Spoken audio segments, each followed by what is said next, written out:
right. Well, I just want to thank everybody for coming. My name is Elizabeth Siri. I'm the Executive Director of Communications and Development at Foundations, Inc.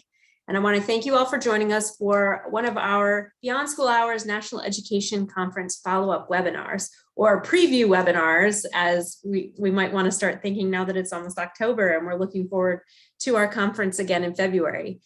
Before we get started, I just want to give you a little bit of background on Foundations, Inc. We are a national education nonprofit. We're located in Mount Laurel, New Jersey, and our mission is to improve the quality of education by building the skills of educators. So we work across the school day with after-school programs, schools, districts, and even at the state level to create a brighter future for every child every day. If you're interested in learning a little bit more about us, please check out our website, follow us on social media. We'll make sure that information is there for you in the chat. You may already know us from our signature professional learning experience, Beyond School Hours Conference. Our conference is held each February, and in 2022, we'll be back in Orlando, Florida. So we hope you will all join us. The registration is open, and we will also make sure that there's a link in the chat for you to do that as well. We're so excited to have our friends from Vox ATL joining us today. Susan Landrum is Executive Director, and Chiron Bates is Team Facilitator and Staff Writer. Susan and Chiron will be sharing strategies for creating cultures of belonging for young people that we serve. So thanks for joining us, guys.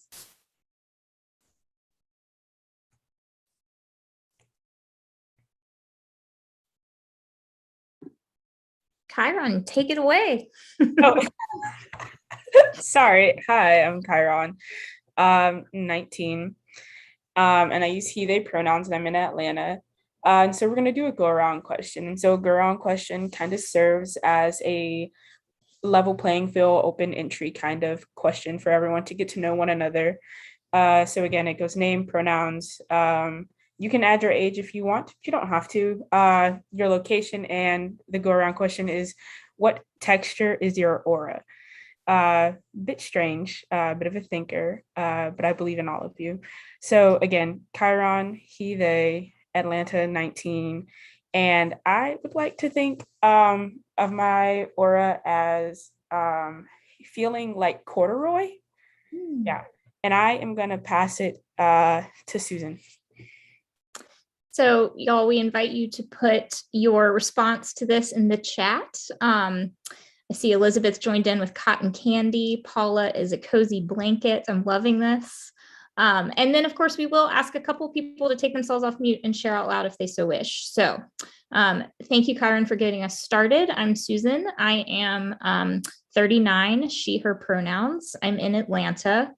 And I think that my aura today is feeling like a smooth piece of wood.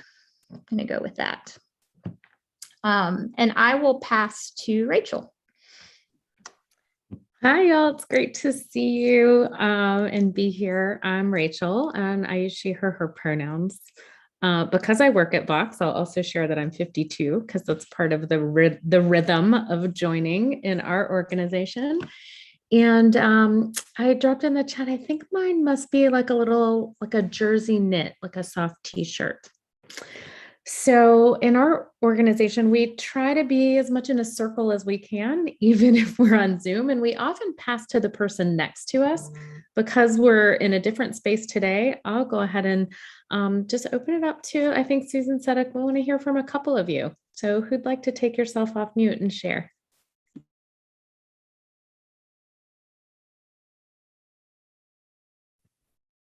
I can go. My name is Ben Reinheimer, and I go by with he, him, and I'm from Indiana, 42. And I'm going to go with tacky, like my jokes. So that's what we're going with for today.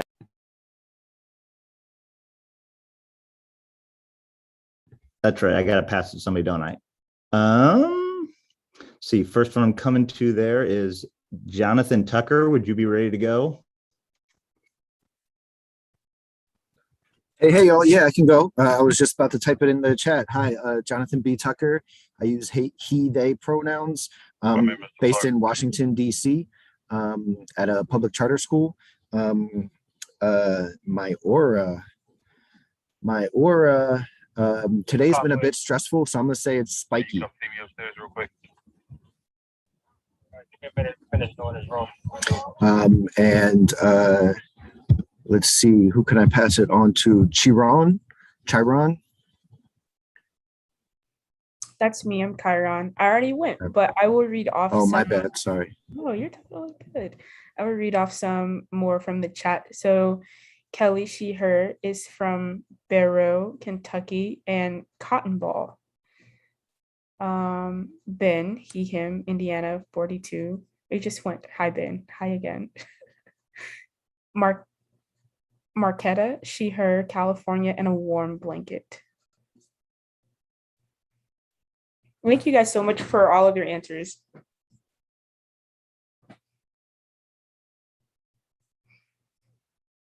All right, and so with all that being said, again, I'm gonna talk a little bit more about me and about Vox. So again, I'm Chiron, I'm 19. I am a photographer amongst many different kinds of artists. And Vox ATL is a youth-led organization where teens from different backgrounds get the opportunity to write and to create different kinds of content that they see in the world and that they'd like to speak about. Vox does a lot of print work, but also does a lot of digital publishing. And it's just an overall great place to be if you are a teen in Atlanta. And I will pass it to Rachel. We have a way of working together in at Vox where we believe in the power of yes and. So thanks, Chiron, for introducing Vox.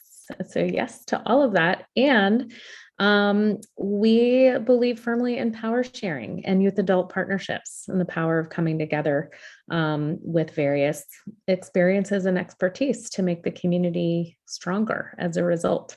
So one of the things that we also do, in addition to lifting up young people's voices through media, is we co-train as facilitators in bringing some of our practices and processes to inform and hopefully inspire the field of youth development. And I'll pass to Susan. So I'm Susan. I am actually the former executive director of Vox. I served as executive director of this incredible organization for 4 years and just finished up my time in that role in July to go back to seminary, actually. And the reason that that ties in is that Vox has taught me a ton about what it means to belong in a diverse and imaginative world. And I'm very excited to explore that in a different context and stay connected to this organization as its operations consultant and facilitator with this incredible team. And I just want to lift up again that we serve teens from across the regional area of Atlanta, which is an incredibly diverse place. And so when we bring young people together, we want to ensure that we're creating a sense of belonging. And I, again, have just gotten so passionate about this topic, and I'm so grateful to get to share that with y'all today and to hear the ways that y'all foster belonging in your own context. I recognize that I use the term y'all a lot, and I lean into that because it is gender inclusive. And yet, if there are any things that come up for people around that term, please do let me know, because I do use it often, but I know that everybody has different preferences around how we ensure language that makes all genders feel like that they belong as well. So yes, we are going to spend a little bit of time getting grounded today with a mindful moment. And then we'll further get grounded as a group using what Vox calls ground rules. We definitely see these come up as agreements, things that just really create a container for how we want to be together for the time that we share. We'll discuss a little bit about the things that you've experienced so far and what we call a meta moment. And then we're going to open it up into a discussion that will include all voices, either out loud or in the chat, around what belonging really does look like and what it means to belong and how we can actually take tools of belonging back into our own context. And then we'll close out with a reflection. We also know in the youth development space, giving room to reflect is a really important way to bring closure to any activity. So with that, we've all been on Zoom before. We've been on Zoom for a long time now, so I'm sure that all of this is really, repeated information, but we definitely feel like it's never something we want to take for granted, that folks know how to be together in a digital space. So y'all can see that we are recording the session. Certainly take time to get yourself comfortable with what you're showing us. We definitely invite folks to mute when they're not speaking, just to be able to focus on one voice at a time. You can definitely adjust your gallery so you can see as many faces as possible, even while we're screen sharing. And please definitely rely on the chat. It's a great place to get ideas out, questions out. We're all paying attention to it, and we'll come back to it. And we can also keep it as a record of some of the conversations that we've had. And yeah, feel free to use those reactions, hearts, LOLs. They've given us a good library of emojis, so lean into those as well. Yes, I see some thumbs up, some sunglasses. I love it. All right, y'all, before we go any further, let's take a moment to do some breathing. So I invite you to leave your camera on or turn it off.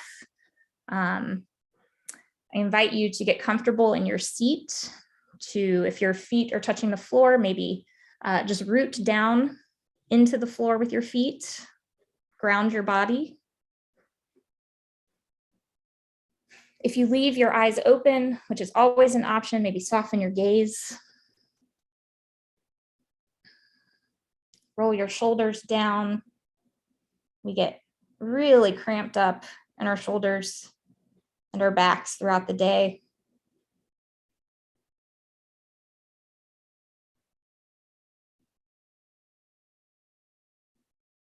And as you're ready, connect with your breath. We're going to do 3 deep breaths. You can do this at your own pace. So you'll breathe in and fill your lungs with air. And maybe after you've filled your lungs with air, you'll just stay there for a couple of seconds before exhaling through your mouth, letting all of that air out. And you'll do the same.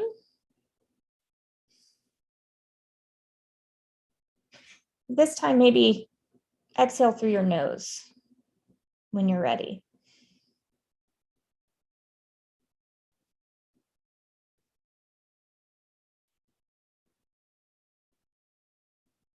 And then with your third breath, bring air in and exhale it out in any way that feels good to you.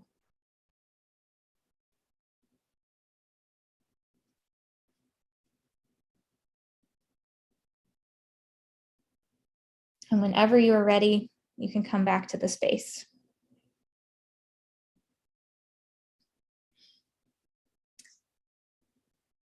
So there are many options for mindful moments. 3 deep breaths is a very simple place to start. I find it always really important to remember to breathe no matter where I am in my day or who I'm with. But we have given some other options. A timed breath, 4-7-8 breath, a breath of joy, which is something that you can do if you're standing up, free to move around. You can stand and stretch with folks, visualization activities. There are lots of wonderful resources out there about mindfulness exercises and how to use them in the virtual or physical space. So with that, Kyron, pass to you.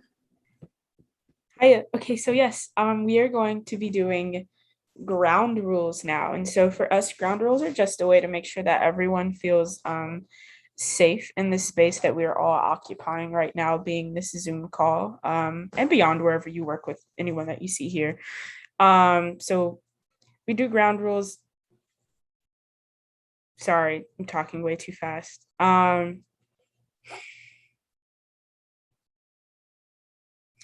So we're doing ground rules just to kind of make sure that everyone feels safe in this space. They are agreements, and ground rules are living, breathing documents.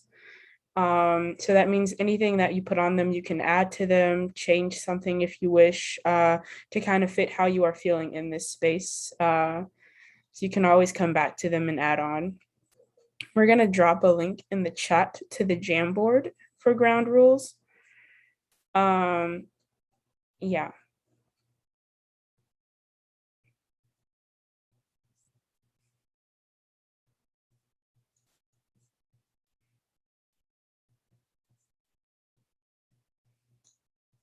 So if you're on a computer, all the way over to your left, the fourth icon down is the sticky notes tab. That's what you're going to use to kind of write out your ground rule. You can change the color, all that stuff, make it cute. And just kind of put down whatever you're feeling means that you would feel safe in this space.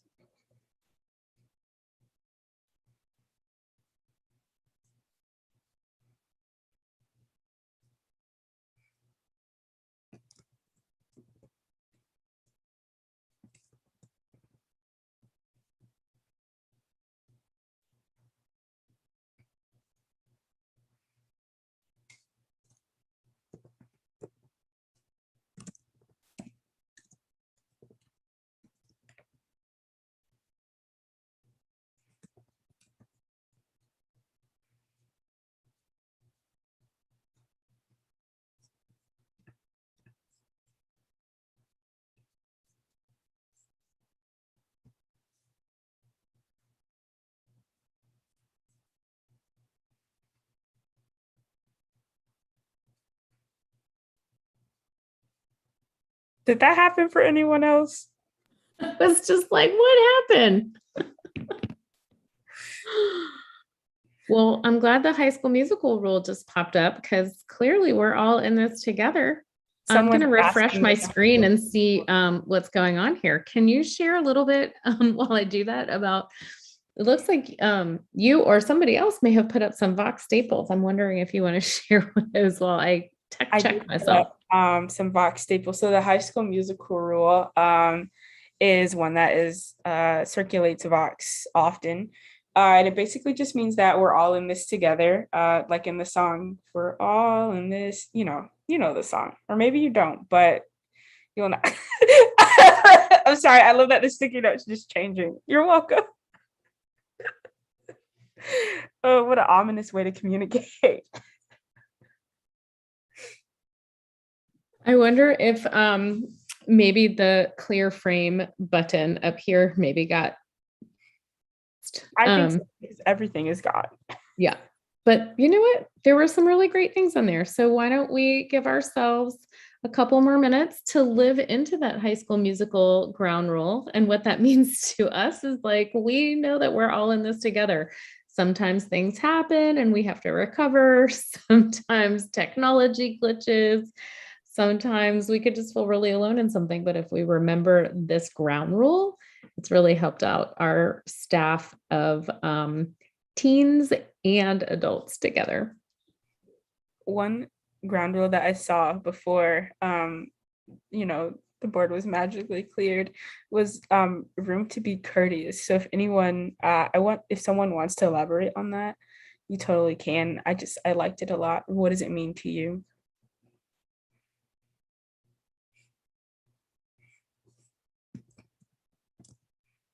Was it curious or courteous? I'm trying to put it back. Oh, maybe it's curious. I thought it said courteous. We can have both. We totally can. I can speak to the curious one, although I do like the courteous too, so we could just double that up. So for me, I'm an old man, and as the world changes very quickly, I'm always excited to see that change, but it's also a lot of newness for me.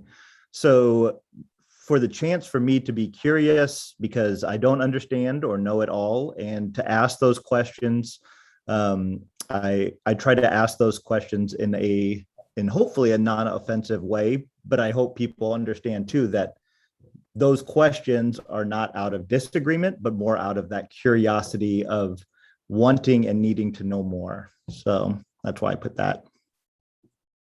Thank you so much.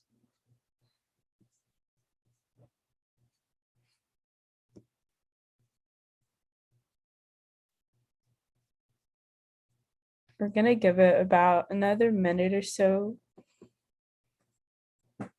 So if anyone else has any ground rules that they would like to say out loud or anything they would like to express out loud, feel free to come off mute.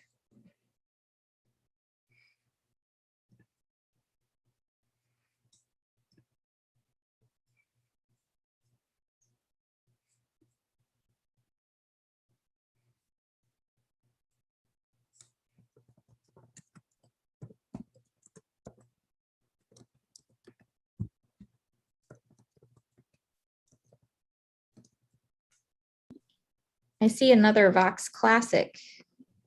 Don't yuck my yum.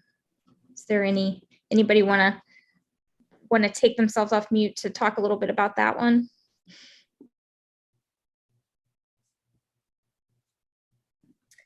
I put that one on there, and I have always loved that one ever since it got shared by a teen many years ago. And the reason why I wanted to bring it into this space is just to encourage participation. We really learn best with and from each other.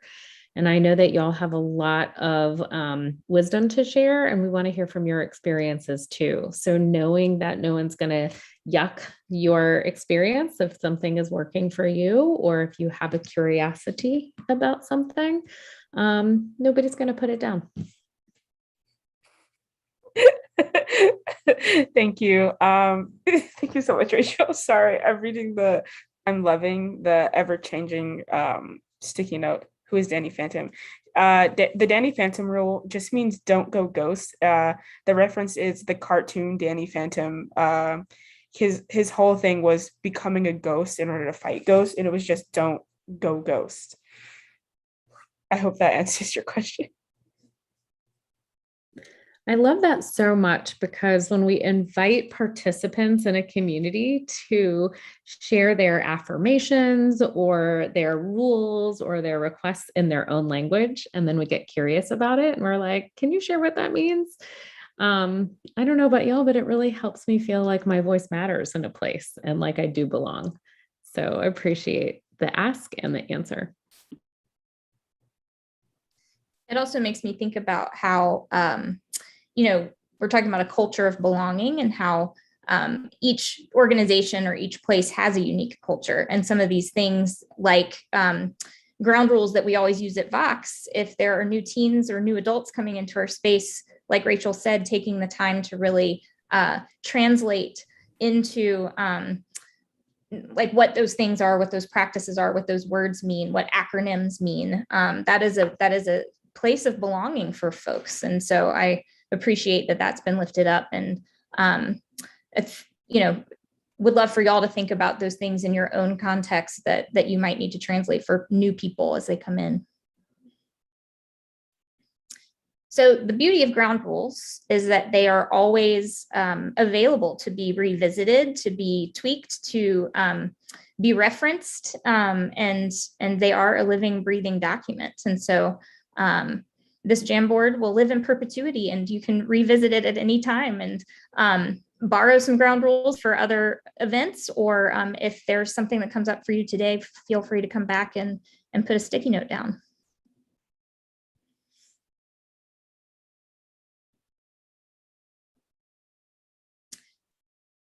So I know that we have just spent a lot of our time together actually on kind of the stage setting. And I recognize that, we do have limited time. And so why are we taking up all of this time to do these things? And Kyron, I know that you have been a part of Vox for a while.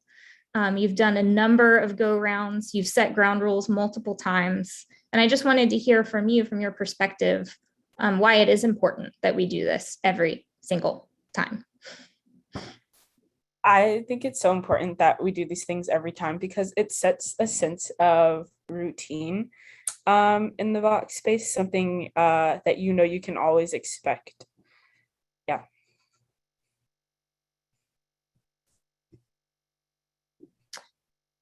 Yeah, I think that intersection of what we know to be healing-centered practices and belonging practices is a really interesting thing. Like knowing the rituals that you'll encounter in a space, and how a program activity is going to flow and go.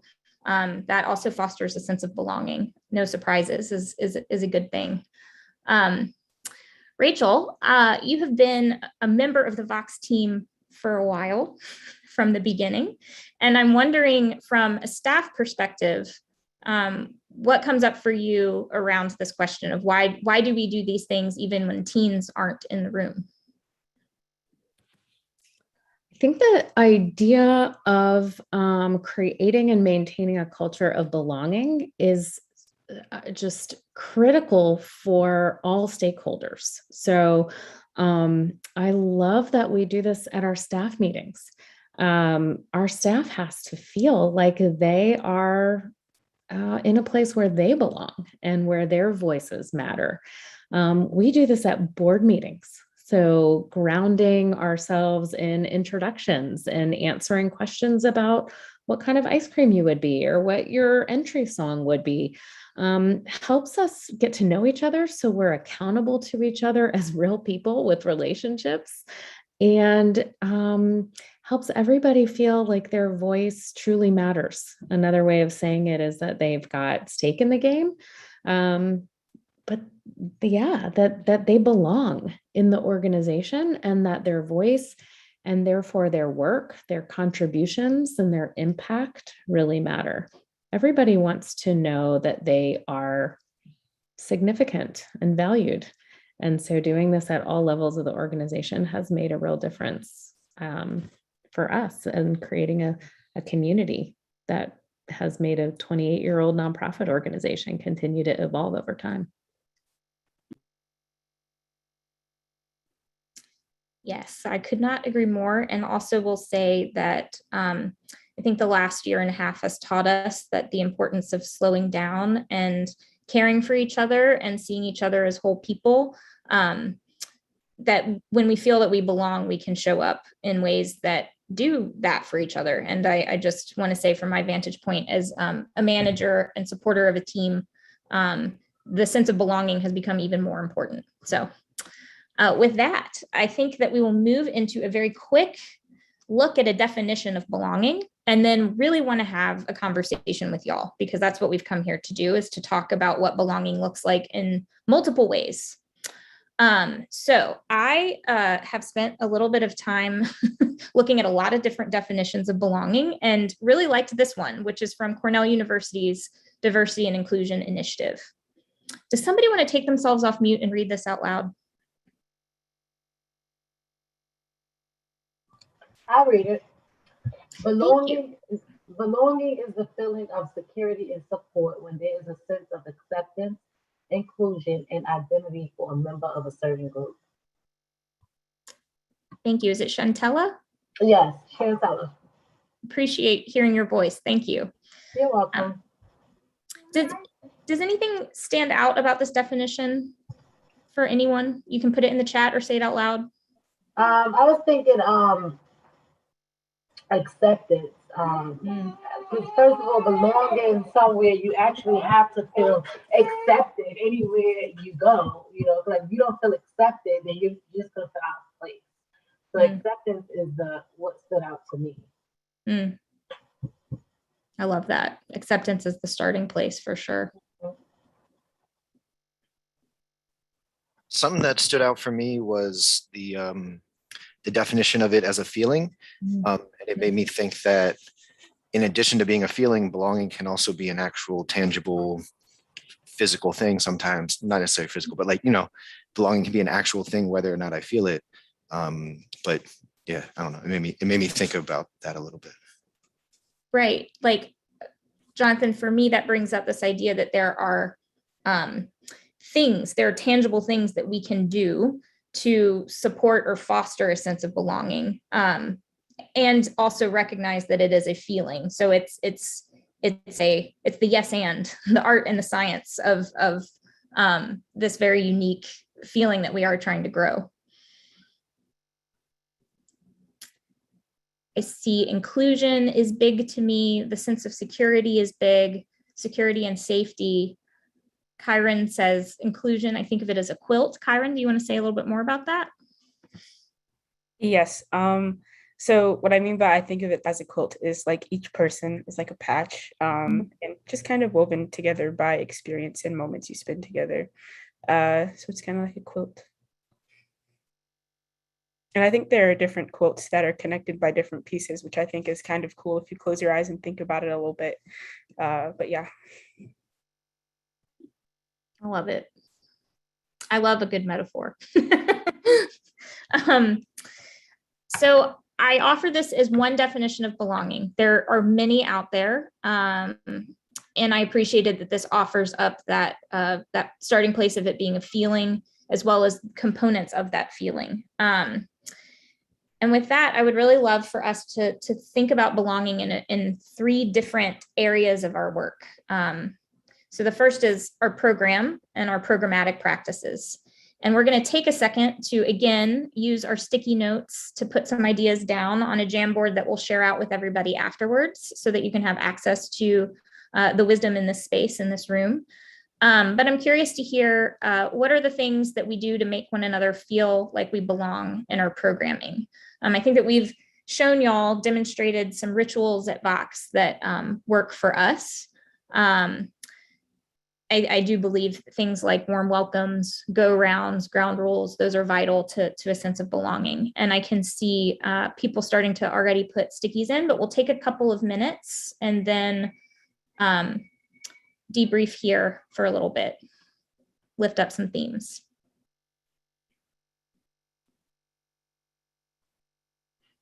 And again, this can be big ideas or small things. Just want to name that any and all of the things on that spectrum.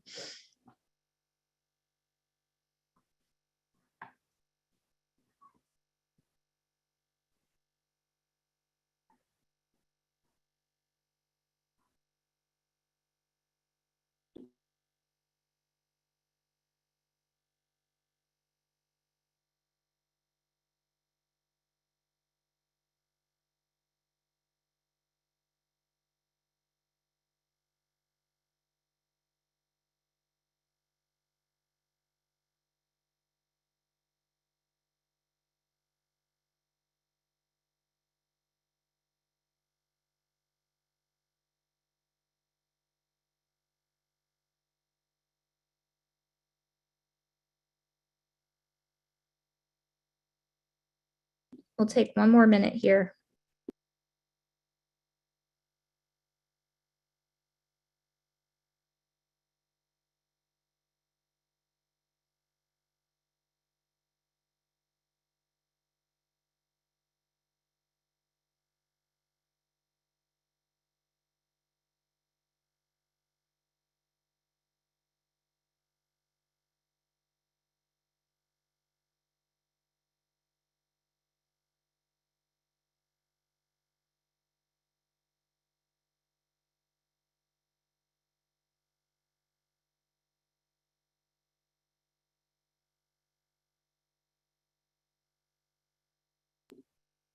All right, some powerful sticky notes here. Does anybody want to take themselves off mute and share out something that they're seeing? That they are seeing and appreciating, or that they wrote themselves?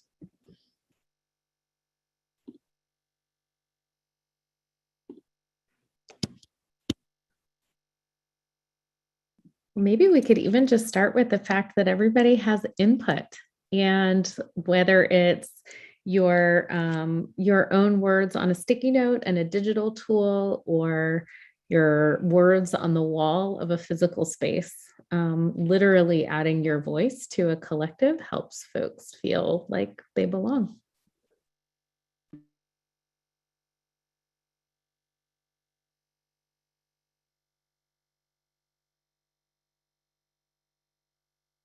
I see a lot on here too around really seeing people, like whether it's bringing up previous conversations or following up on things, sharing what you know about them, or getting to know them through activities and inquiry. It seems like a bunch of things are leading us in the direction of like really seeing people.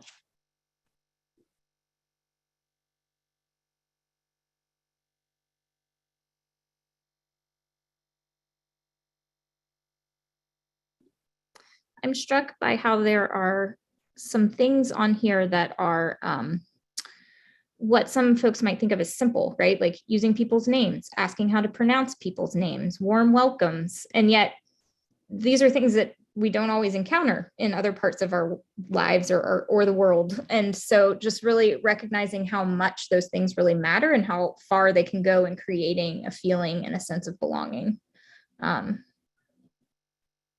Just want to note that.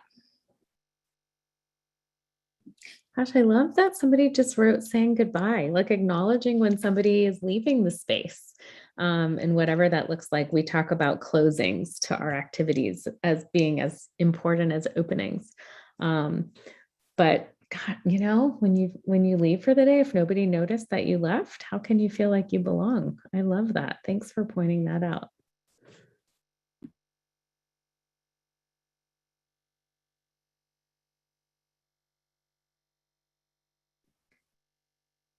This is awesome. I'm very grateful for everybody's wisdom and ideas here. And we're going to move on to the next question. And again, there might be some overlap. So I'm excited to see what comes up for you. So what are the things that we can do to make our staff feel a sense of belonging?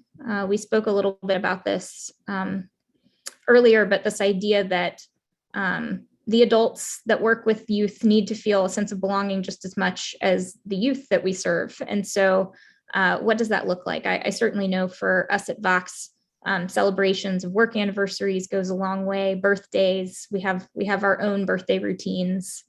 So yes, take a couple of minutes here and just get your ideas out and we'll debrief.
So I'm going to shout out two things among many others that Susan did for and with our team at Vox as executive director. One is asking the board to put professional development funds into the budget for every single staff member and asking those staff members to choose how they wanted to spend those funds. So we talk a lot about student voice and choice, but asking staff to make a choice about how they want to grow and then literally investing in them and providing the time and space for them to do that really makes a very big difference. And the other, not the other, one of many other things that Susan did as our executive director was shout out different contributions that staff are making, big and small, to the board of directors. So in her weekly email to the board, she would always shout out different staff members for highlighting different things that they were doing. And it helps us really feel seen and appreciated.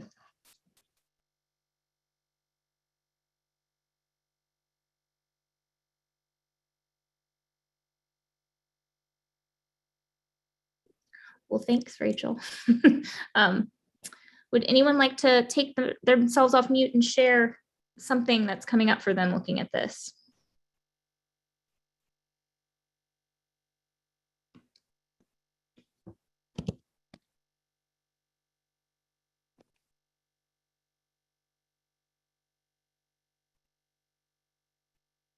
There's so many good things.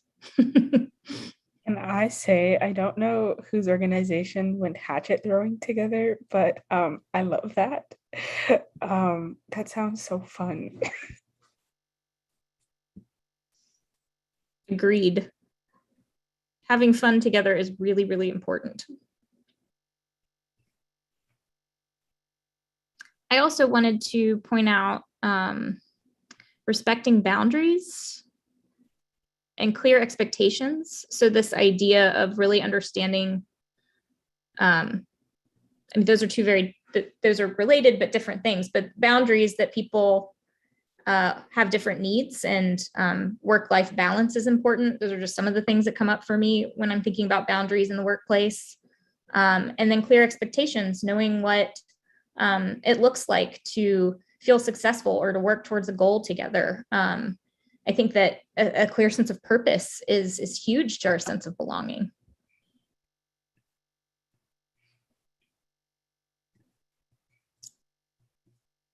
Sorry, I'm trying to make some of these that have a lot of text a bit bigger so they can be read a bit more easily. I agree that gratitude is huge here. It's really powerful. Shout outs public and private. I think that that's super important in order to make people feel seen, and not just like in an act of being seen in front of a group, but also just like, separately is always really nice.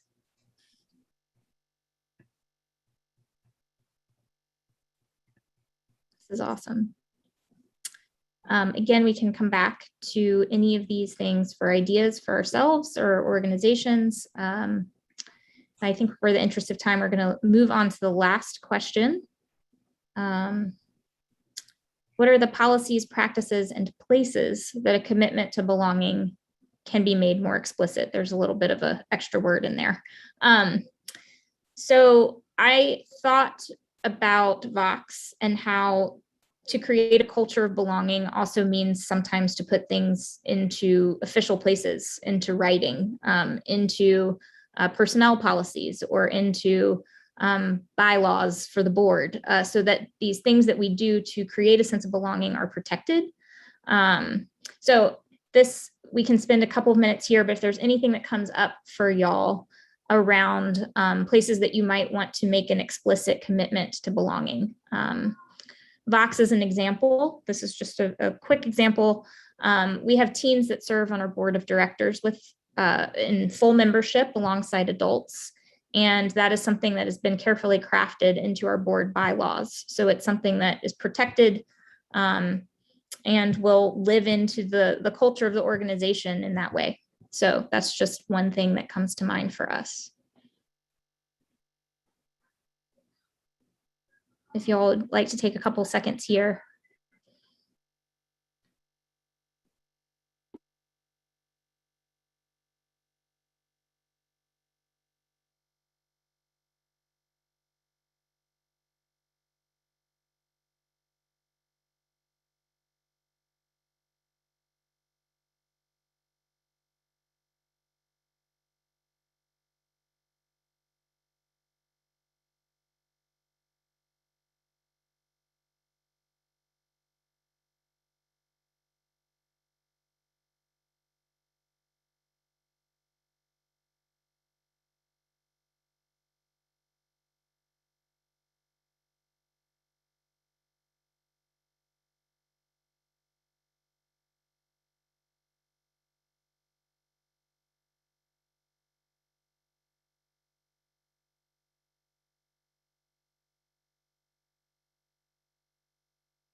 I know we're supposed to be riveting right now, but I would really, really love to shout out understanding that silence is not always an agreement, and looking out for those who do not have a voice, and a system for people to contribute anonymously. I think that those are amazing things to uphold in your organizations. Because certain things might not be safe for different people to say out loud to someone.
So I'm wondering if anybody would like to speak to anything that they're seeing thematically. Kyron, I agree with you. Those stood out to me as well. And I'm wondering if anything else stands out to the group.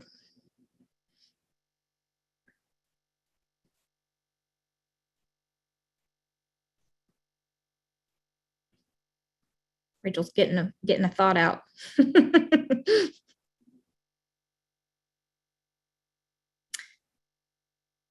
Well, I'm seeing a theme of making things explicit. So yes, Jonathan, I see power sharing stands out to me as a theme. Absolutely. And I think that part of power sharing is also being really explicit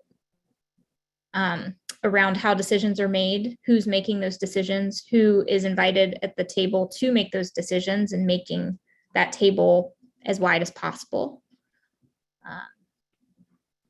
Jonathan, did you want to say anything else? I didn't mean to speak for or over you.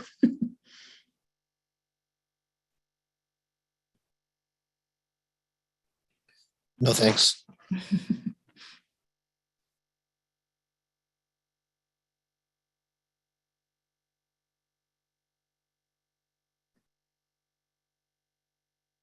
I love that somebody put on the website. So sometimes our most public facing piece of information that everybody can find, having a commitment to belonging and the practices that we put in place to belong right front and center on our website.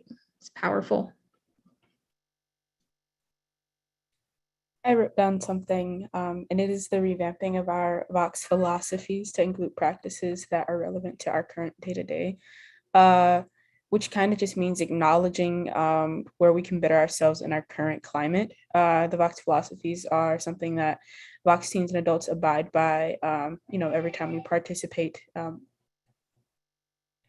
in something Vox related.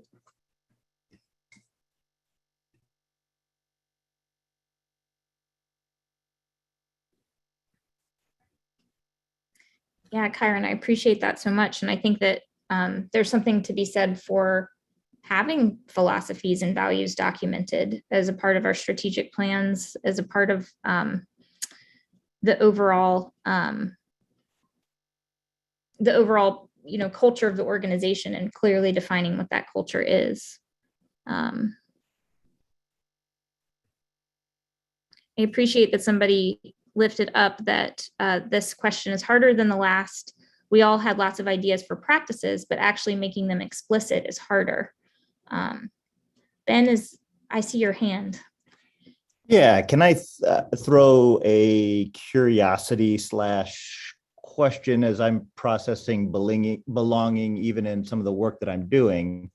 One of the things too, and maybe it's just semantics, but that I'm processing the difference between belonging and actions of creating inclusion. And one of the things that I'm trying to process is thinking that belonging is ultimately still a personal choice that we ultimately can't control, and feeling comfortable if somebody gets to the place of saying, I don't feel like I belong here, I need to move to somewhere else. And I think just in one of the, I mean, when somebody talked about saying goodbye, it just kind of triggered something for me of, if somebody does recognize that this isn't a place that they belong in for them, how do we help them make that transition in a positive way without it feeling like, no, we need to work harder to make sure that you feel like you belong here, like giving them the freedom to recognize that for themselves and help them feel at peace with that decision.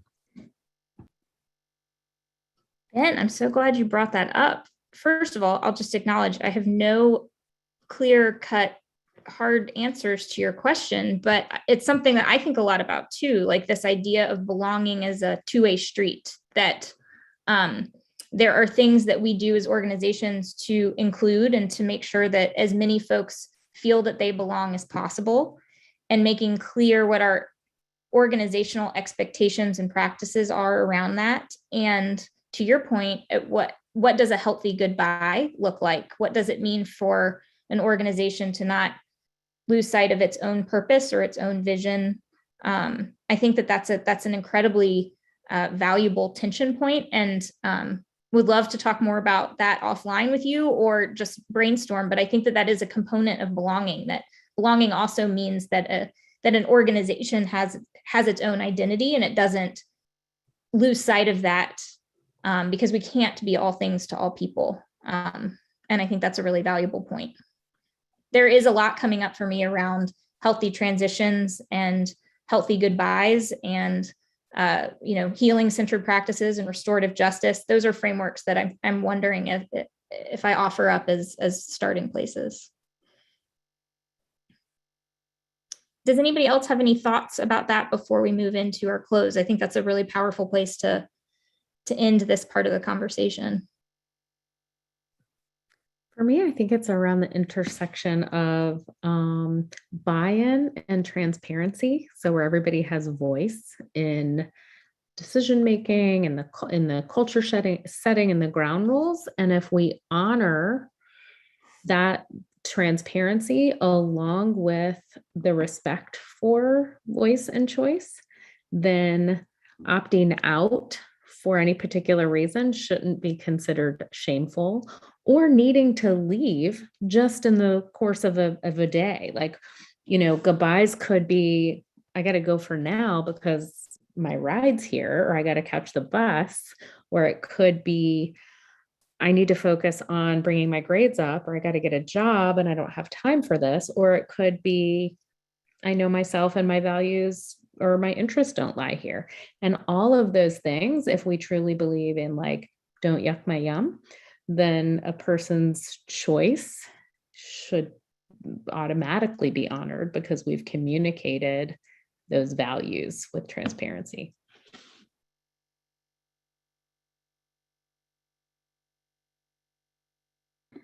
Kyron, I'm wondering if you have any thoughts on that before you move us into our close, but I would love to get your perspective on that idea if you have any bubbling up thoughts. Especially with the latest note that came on here with sort of this concept of making a conscious decision to leave or opt out versus this idea of giving up or feeling like I can't.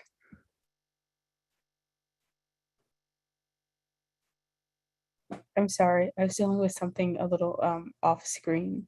If I could hear the question one more time. So before we move into the close, we were talking about this idea of belonging as kind of a two-way street or a mutual practice that organizations, should be considerate of all the things that we can do to be inclusive and to foster a sense of belonging. And sometimes it's okay for folks to say, I'm not sure I belong here, and that's okay. And what does that look like? What does that mean? That's big- a wonderful big question. I think that it is more than okay for organizations to have limits on what they can and can't change about themselves before they're bending too far to the point of becoming something they are not. And recognizing that that they also have boundaries, if that makes sense, as a space for things that they can and cannot allow. Because then I don't think that it becomes, because at some point I think that some organizations, I don't think that I think that in order for an organization to be, when they have to have a solid foundation in who and what they are, before they can build on being even more inclusive to all these different things. And so I think that it is more okay for a person to recognize that they don't belong someplace, and that's okay. That is super common, that you're like, this isn't for me, and that's fine, because that leaves more room for someone else to come in and join a space that is for them, and for you to explore more spaces that you think might be for you. And it doesn't mean that you don't take away the connections of the people that you've met there. It just means that you guys can't exist together in that space, and that's completely okay. Thank you. That's beautifully said. We are almost at time. So I'm going to offer an opportunity to reflect in the chat as you exit this space. We would love to hear from you in the chat or out loud before you go.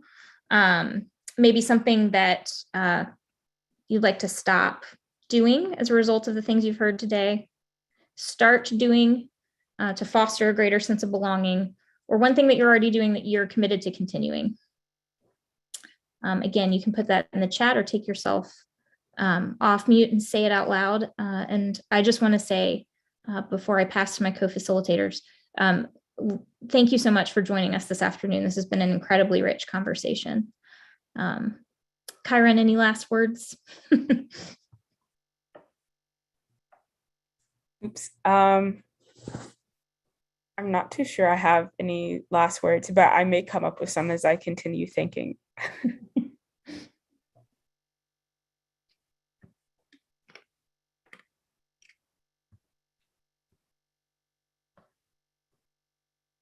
So again, you can also take these prompts and consider them on your own time as a reflection on our conversation. We're very grateful. And the Jamboard, we can send it to our friends to be shared out and used as a resource later. And of course, please do always keep up with the team created content at voxatl.org. Lots of great things there. Thank you guys so much. Thank you, Kyron. Thank you, Susan. Thank you, Rachel. Sorry, Rachel, I forgot to introduce you. Thanks, everybody, for your time out of your busy schedules to join us for another one of our Beyond School Hours follow-up webinars. Please check out the schedule. We have our webinars every Wednesday from 3 to 4 p.m. Eastern Time. We'd love for you to join us. We're going to finish out the year as we look forward to our conference in February. Again, the registration is open. Please join us. We hope to see you in Orlando, February 23rd through the 26th. And we'll make sure that that information is in the chat for you as well. If you have a second before you leave, please take some time to fill out our feedback survey. That's really important to us. And again, this was such a wonderful session. We learned so much and it was such a rich conversation. We really appreciate you joining us. So thank you so much. And we'll see you again next week. Thank you.